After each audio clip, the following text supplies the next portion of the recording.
Hello, welcome to 1204, my current place of residence here in the great city of Columbia, Missouri, or Como, as the cool kids call it. I'm not talking very loudly. I have roommates. There's Beatles music playing in the background. For my Bixtles playlist, which features a collection of music from both the Beatles band itself as well as their individual solo careers. It's raining outside. You're not going to be able to hear me super well. The audio is not going to be great. But there's going to be great kernels of wisdom, knowledge stored in this little content expose here. It's going to be worth listening to. So lean in close to your microphone, turn everything all the way up and see what you can get out of this. I don't know. I feel like that was a pretty good confidence interval. I'm acting, but we're all always acting, aren't we? Like, whatever face we choose to present is a choice that we're making in a moment. And whether we thought it out in advance or just doing it then, it's no more or less real. Be yourself doesn't really mean much because you have no other choice. Whatever you do is the choice you made in that action. It's like, I remember whenever we were acting up in like the cafeteria in 5th grade, the teachers would always be like, "This is not how 5th graders act. I expect more of you." When the very fact of the matter just proved that statement to be false. 5th graders act as 5th graders want to be act, and it's not the way that, you 30-year-old education major teacher, being the more common form of expressing that job title, wants us to behave. So I've been thinking a lot about how I like to hear the sound of my own voice. I think I have a certain calming voice. I don't expect other people to find my voice calming, but I think I find my voice calming because it's mine, because it's familiar, because I know its intonations and what I mean when I say each word, and I also know what's going to come next, usually, sometimes not. Like, I don't know where this video is going to be 5 minutes from now, but I do know what my next sentence is going to be, right? And I can keep talking pretty much infinitely, right? My brain doesn't stop. It just puts in the word right or like or when it needs a little bit of a second to figure out what it's going to say next. And we all do pretty similar things, right? This is just the nature of being a human. These fillers would kill my mom, but I think they add a certain flow to it that a certain silence would not provide. However, the benefit of the silence in this case is that it does allow you to hear the music in the background, which is pretty good music. Paul McCartney knows what he's doing. Like, man, that guy has it made. But a little bit ago, someone I'm very close to said to me something along the lines of, "Donovan, you work so much more than any of us here, but you're somehow the least stressed." And there are a couple parts of that I want to break down and my considerations here at the moment. I don't feel not stressed. I often make lists nonstop of what I have to do the next day and keep running them through my head. And when I'm doing social interactions, I feel like this nagging sense that I should be being more productive, that there are things on the list that haven't been done that I could be doing. Additionally, I stay up late at night with a sense of dread about having to make major life decisions. Will I go to master's school, graduate school for a master's? Will I attempt to enroll in law school? Do I ask this person out? Do I try to make friends with this person? Do I cut this person off who I am friends with because I don't think they're actually adding to my life, right? I stay up late at night. I don't get enough sleep because I'm pondering those questions. And I wake up and instantly those lists of things I made to do is back in my head, and I'm anxious about having to do those. And I've often considered quitting various commitments I've made because it's too much. I don't want to do it. I'm not enjoying it as much as I hoped I would or thought I would or wanted to enjoy the time. Or not enjoying it as much as I could enjoy the time I could be putting into something else. And the simple thing is, I just don't have enough time, though, to, seriously contemplate that, to break down, right? I'd gone a long time without saying right, at least, a minute and a half, I think, and I just want to point it out right there. That was pretty impressive, but I did say it right then, to end the streak. Where was I? So that's the thing. I don't have enough time to be stressed. I don't have time to go to therapy or for a breakdown. I just move into the next thing. And at some point I might crash. But so far in life for me, everything tends to work out. Right when I need a break, I get a break. A teacher decides to push back an assignment. A friend shows up and does something unexpectedly nice. My parents call and send me more money. I try to be a pretty passive person in life. And whenever I get stressed, I try to remind myself that nothing really matters. And that strategy, the thinking deeply about something and coming to the conclusion, the nihilistic, the optimistic nihilism that nothing matters and that things will work out, maybe not well, but something will happen, it's good for making me not sad, but I don't think it's a good strategy for making me happy. And for a long time, I've lived my life with my goal being not being sad, not being in pain. Lots of negatives. I love negatives, you know that. But the point I'm getting at here is that I think maybe it is time to start living life thinking of things in terms of happiness, not the absence of suffering. And that's new to me. It's probably not new to you. You probably think about maximizing happiness all the time. And you right here is a hypothetical listener. I don't know. There's a lot of different ways you can think about what's in life. Some people think about their kids as like I know somebody who said that they need to have kids at some point in their life or else they'll feel like a failure. Like that is their goal, to have kids. And presumably to have their kids have kids. And you can say, what is that about? Is it about the evolutionary imperative? Is it about wanting to leave a legacy?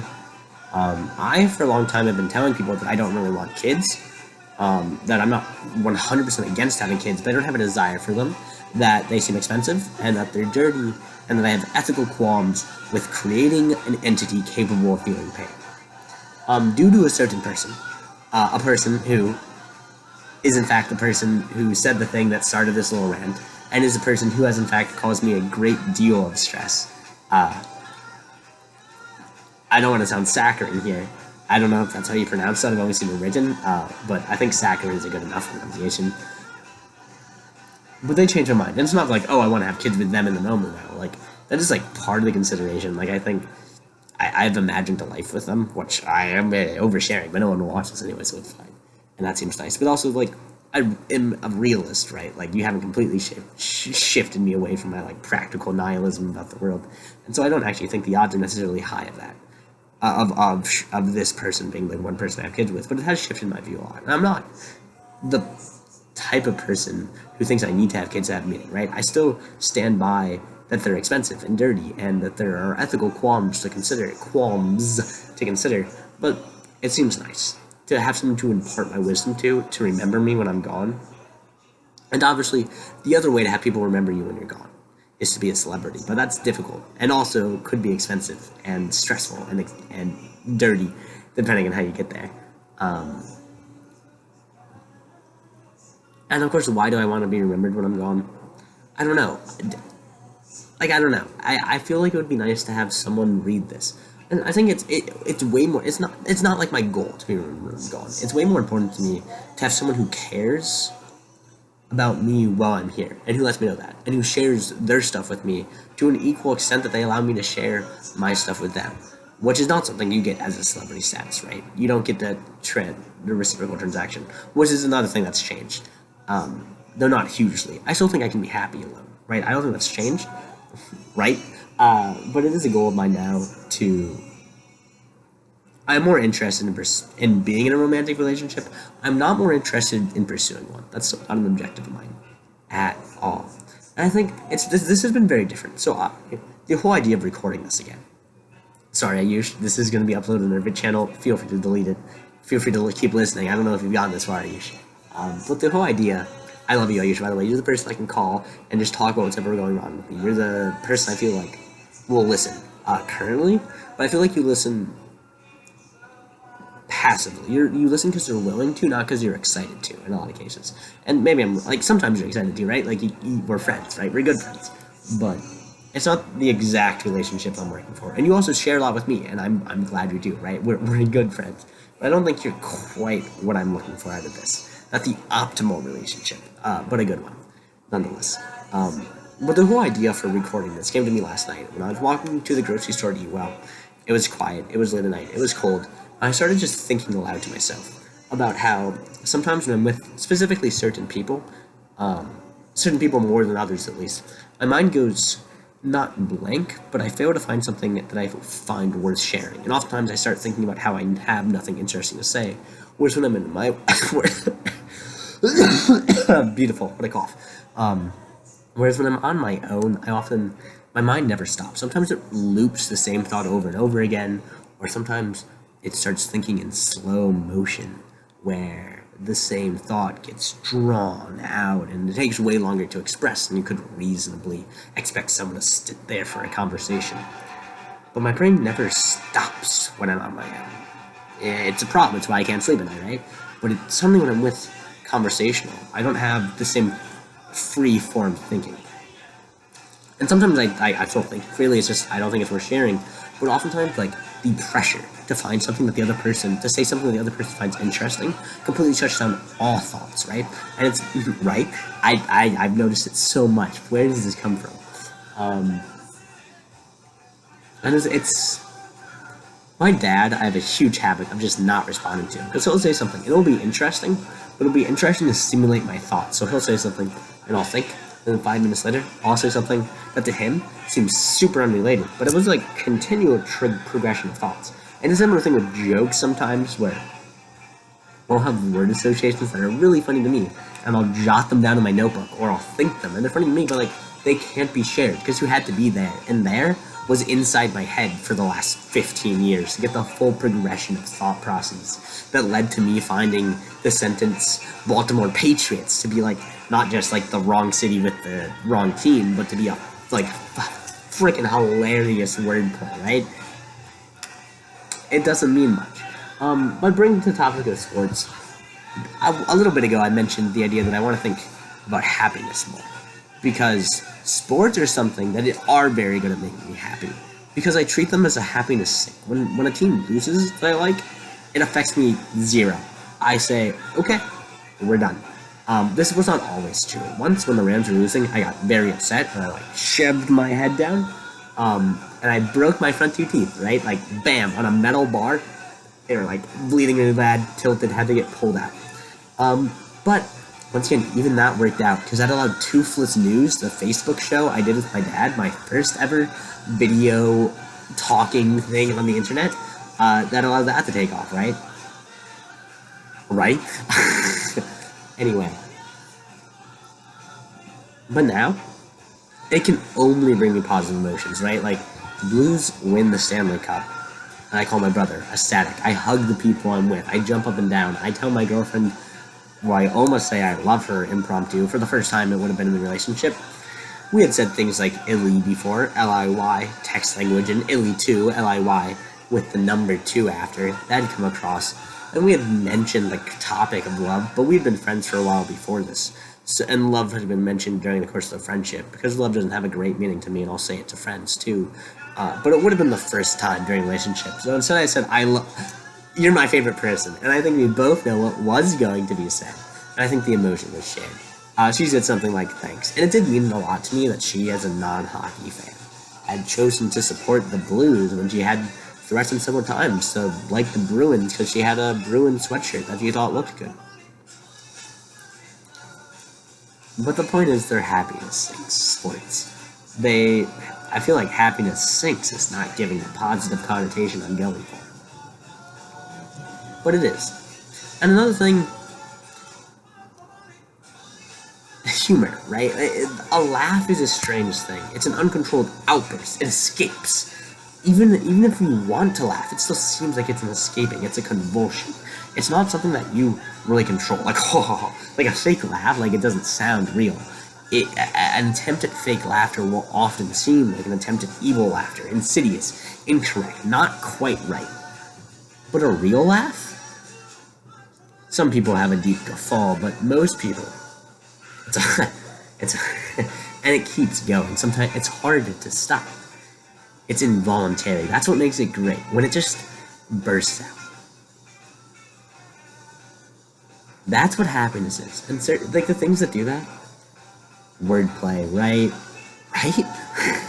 the repetition of a joke, the repetition of a word that isn't a joke but becomes one because you know it's a reference to something that was said before. The act of being caught making a mistake in a way that is not damaging and that you can appreciate. One of my favorite things is jokes when people make jokes about me, they're jokes I make about myself. People like to feel seen, even when they're being seen at their worst. And they like to feel like their worst isn't the worst it could be. And that's what I hope this channel has done for all of you. Look, I don't know, I'm gonna end this soon, but I'm having a good time. I'm speaking, the camera's going, the music is playing, it's raining outside. And here I am, encased in walls, surrounded by other people. And it's life. In 20 years, who knows where I'll be? Who knows where we'll be? Who knows if I'll be alive? Who knows if this video will still be up? But I think I'll remember a moment of this. I'll remember being sad about relationships that haven't been, but maybe could be, and might never come to fruition. I'll be happy about grades that I gotten, and about jokes that I recall, and about things I've eaten. Some people are way too into food. It's not that great, but like, it's good. I'll remember my mom's farfel, and I love the cinnamon gum, and eating red bell peppers like an apple, even if I don't still do that, because at some point it occurs to me they're not that good. I remember my friend Andrew asking his mom if Santa believes in Hanukkah. I remember the fateful night of October 8th, even though I maybe not want to. I'll remember solving the Israeli-Palestine war when I was in 6th grade with Google Maps and Wikipedia in 2 hours on a Saturday afternoon. And I'll be remorseful about things I could have done better. But at the end of the day, I think I'll think about this time the same way I think about most times in the past of my life. Because thinking about the future fills me with dread. Obviously, it does that for a lot of people. You don't know the future. But every second I live, a greater percentage of my life is in the past than previously. In the past, that's where I can choose what to remember and what to emphasize. And I've never had any great trauma. Most traumatic experience of my life didn't really happen. I just thought it was happening at the time. So, I'll be alright.